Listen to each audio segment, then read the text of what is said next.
When she'd first get up, sometimes she'd limp a little, and if we took her to the beach, she would limp for a couple days. January of '08, it had gotten to a point where she was almost completely lame, suffering a lot. You decided to go with VetStem. Yes, and we're very happy. After her treatments with VetStem, how soon did you see the difference in her mobility? Getting to the middle of the 5th week, I noticed she went up the stairs on her own without me catching her, and she went right up. And I noticed that, and I went, wow, I think she's doing fine now. We most often get asked, oh, well, so what do you do in stem cell research? And I say, oh no, we aren't doing research, we're doing stem cell therapy. We're actually treating real animals. We started off doing horses, big 1,000-pound animals with arthritis and tendon and ligament injury. And it was really only a couple of years ago we started doing dogs because we got pushed by owners, much like the owners of Star, people who were seeking out and saying, wait, why can't we do this in our dogs? Why not?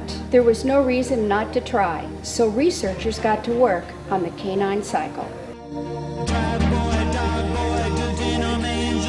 The sample would come in from your veterinarian, and you can see the boxes in the warehouse. So they come in, we peel off the cardboard, and then we bring in the box. This is a refrigerated box that's now come overnight by FedEx, and so it's got all the instructions for the veterinarian. And then the samples will be stored in these little sterile tubes.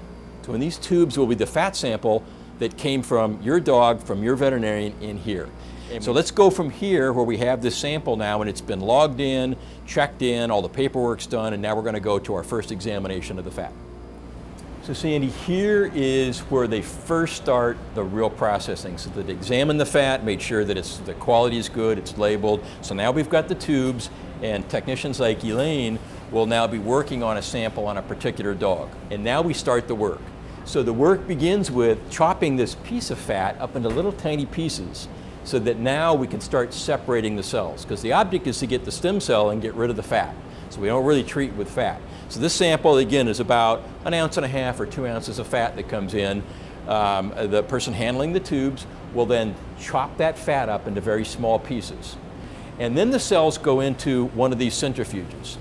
So these are high-speed spinning devices, so the tubes spin in there at very high speed. So remember, fat floats. So at the end of the spin, the fat's all at the top, and the cells go to the bottom of the tube. But it really is quite simple, in that all you're trying to do is get rid of the fat, the connective tissue. You've cut to a piece of steak, and you know what it's got connective tissue and fibrous tissue and fat.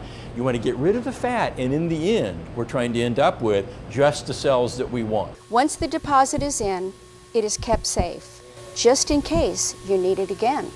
How many dogs have died with this procedure? So we track this very carefully. 6,000 animals plus that we've treated now, 0. No animal has died from this procedure. The future in pet medicine is here. And yes, that means the lame can and will walk. All thanks to researchers who are dedicated to improving the quality of life for animals through science. Now let's not forget what you've seen here, a near flawless success rate for today's procedure. Who knows what tomorrow will bring? It's only going to get better. Reporting for KUSI News, I'm Sandie Lampe.